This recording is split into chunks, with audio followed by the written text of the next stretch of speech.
If you have steel wheels with the hubcaps, you'll have to remove these lug nut covers first with a 19mm socket.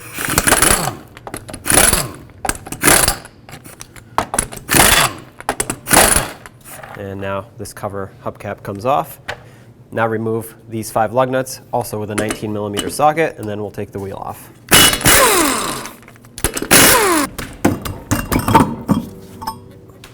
Next thing I want to do is to remove the axle nut with a 30mm socket. There we go. There's a little washer behind it.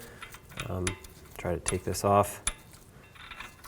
There we go. At this point, you want to make sure your axle pushes through the hub. Mine does. If not, you take a punch and a hammer, punch right in the middle there.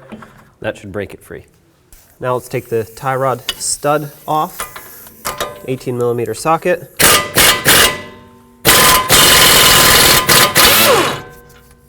And with a hammer right there. That's going to break this free from the knuckle.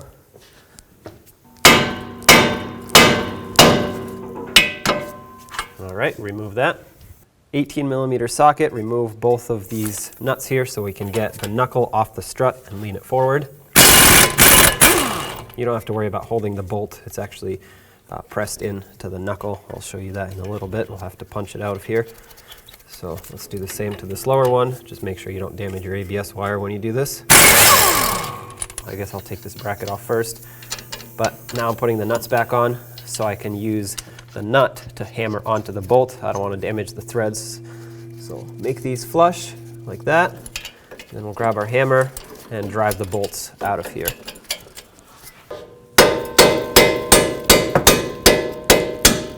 There you go. You can see how it's splined on that end. That's what's basically locking it in. Drive it through all the way. At this point, this is free. I'm going to leave it there for now. Then I'll punch the other one through.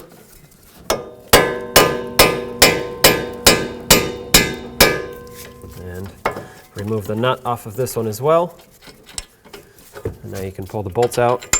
Okay, now let's finish removing this last bolt. And this will separate. Perfect. Knuckle comes down, axle pushes through. That's exactly what we want. Pull the axle all the way through and remove it from the hub here. Okay, make sure this is turned to the side so that you don't put any pressure on this brake hose. And at this point, let's grab a pry bar and remove the axle. I have a collection bucket right underneath this area where the axle goes in case there's any fluid. And with a pry bar, I'm just going to pry the axle right out. I'm going to try and use a hammer and hammer this out. There we go, it's coming out.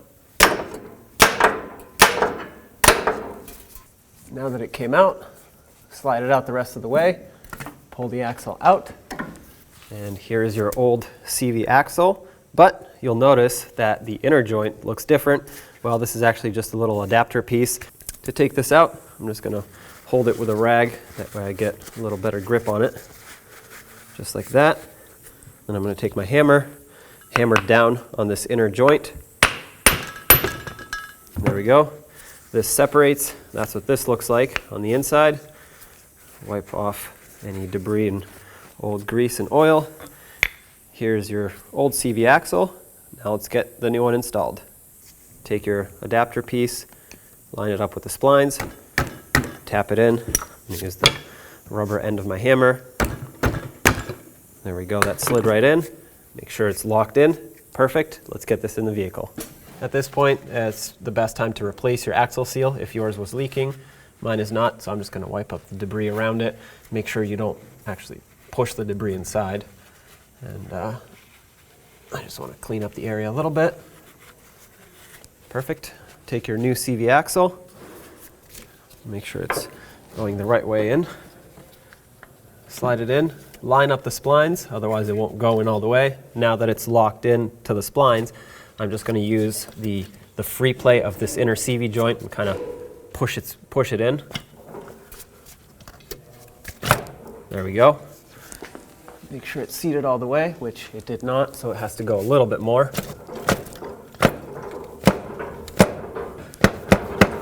There we go, that's seated all the way. Now I'm going to spray some anti-seize on the splines of the axle. This is just going to help it not seize up into the hub in the future. You don't need a lot. Try to avoid putting it on the threads. Just a little bit on the splines, that's perfect.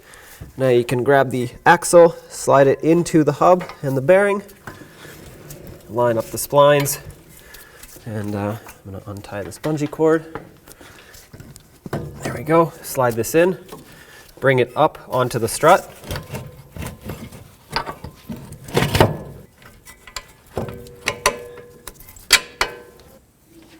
Let's get this lower bolt in as well. Drive these bolts through. Well, I guess you don't have to, you can pull them through with the nut, but I like to drive them in first. This one might be a little tricky, don't hit your brake hose.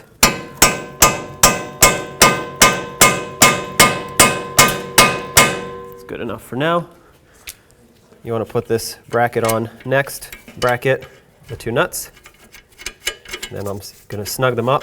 When I snug them up, keep in mind that the bolts aren't through all the way, so once they get tight, it's actually going to start pulling the bolt through all the way. Let's do the top one first. There we go, now it's bottomed out. Okay, now let's torque them. 89 foot-pounds for both of these bolts, or nuts. That's one. Perfect. It's important to have these pulled all the way through before you actually torque them, otherwise you'll get a false reading on the torque because 89 foot-pounds is not enough to pull these through. Put your axle nut back. Before you do that, make sure you reinstall this washer. Your new axle comes with a new nut, so use that way it locks into place. Snug it up, and then we'll torque it to 155 foot-pounds. 155 foot-pounds. I'm holding the hub with a pry bar. Right there. Let's get the tie rod back in. There we go. Start the nut on, snug it up, and then torque it to 18 foot-pounds.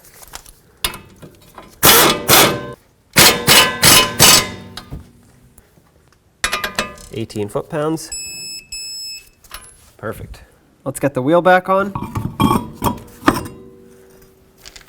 Start on all 5 of your lug nuts. We'll bottom them out and torque them to 100 foot-pounds.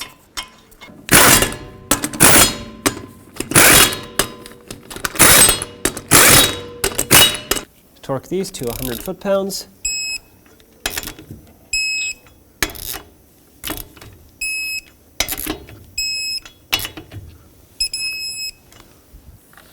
Don't forget about your hubcap if you have one.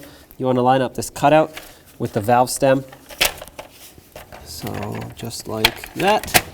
And then tighten up these plastic caps. That's what secures your hubcap on. Make sure those are nice and tight on there. Otherwise your hubcap will go flying.